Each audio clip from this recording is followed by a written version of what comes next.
আসসালামু আলাইকুম। আশা করছি সবাই ভালো আছেন। বিশেষ করে মুসাফির এগুলো যারা শ্রোতা আছেন, দর্শক আছেন, যারা আমাদেরকে প্রতিনিয়ত শুনছেন, আপনাদের প্রতি বরাবরই কৃতজ্ঞতা। এখন আমরা আমাদের পুকুরে লবণ পটাশ করব, কারণ আমাদের পুকুরে একটা ভাইরাসে আক্রান্ত হয়, প্লাস পুকুরে একটু সমস্যা, যার কারণে আমরা লবণ আর পটাশটা করবো। আপনারা পটাশটা যদি দেখেন, অনেকেই বাজারে গিয়ে পটাশ চিনেন না, কম দামি পটাশটা কিনেন। এই বলটা অনেকে আমরা করি। সুতরাং একটু বেশি দাম দিয়ে পটাশ কিনবেন, মিনিমাম 500-600 টাকার পটাশটা দেখবেন। আর পটাশটা কেমন হবে, এটা হাতে নিলে আপনি বুঝবেন যে একেবারে কাচের গুঁড়োর মতন, ধরলে মনে হবে যে আপনি কাচের গুঁড়ো ধরছেন। ঠিক আছে, আমরা কম করে দিচ্ছি, 150 গ্রাম দিচ্ছি পটাশ।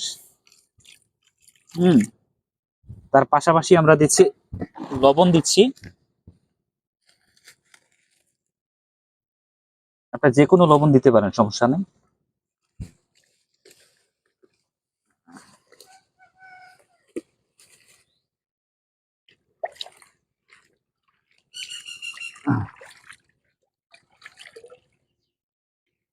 যদি একটু দেখাও। আমরা অনেকে একটা ভুল করি যে পটাশ চিনি না। পটাশের আপনি পটাশ ধরলে বুঝবেন, হাতের আপনার কালার হয়ে যাবে, যে কালারটা এমন আসবে পটাশ দিলে। ঠিক আছে, দেখেছি পটাশটা।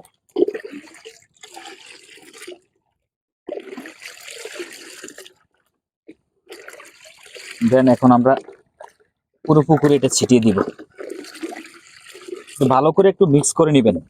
অনেকে লবণটা মিক্স না করে তাড়াতাড়ি দিয়ে দেন, না, যে আপনি 5-10 মিনিট সময় নেন, মিনিমাম 5টা মিনিট সময় নেন, নিয়ে লবণটা একেবারে মিক্স করেন। লবণটা যেন না থাকে, এই যে লবণটা এখনো আছে, আপনারা খেয়াল করে দেখবেন, এই লবণটা আছে, এটা কমপ্লিটলি করবেন। এই যে লবণ একবারে মিশাবেন।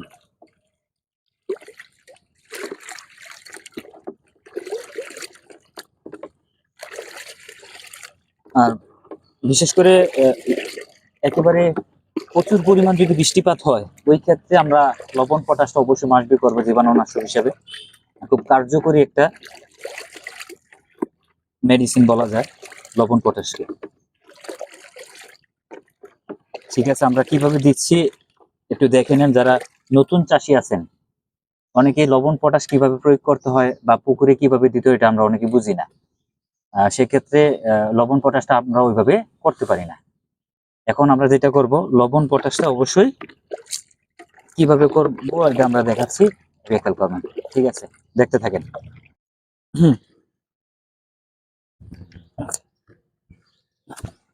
পাটি কই?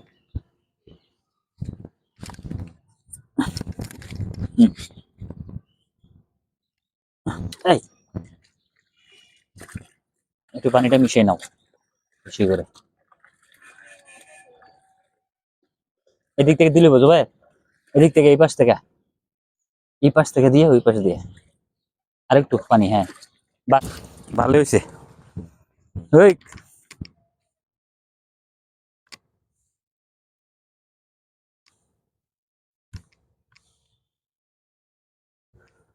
হ্যাঁ, পুরো পুকুরে ছিটিয়ে দাও।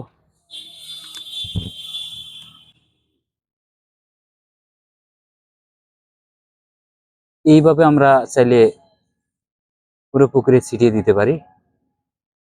হ্যাঁ, আস্তে ধীরে পুরো পুকুরে, বিশেষ করে সাইড গুলাতেও দিবেন। সাইড গুলা দিলে কি হয়, অনেক মাছ দেখা গেছে সাইডে চলে আসে, পাড়ের সাইডে সবসময় ঘেসে ঘেসে থাকে অনেক মাছের। এটা শিং মাছের একটা চিরাচরিত্র বলা যায়, যে পাশে থাকে। হ্যাঁ হ্যাঁ,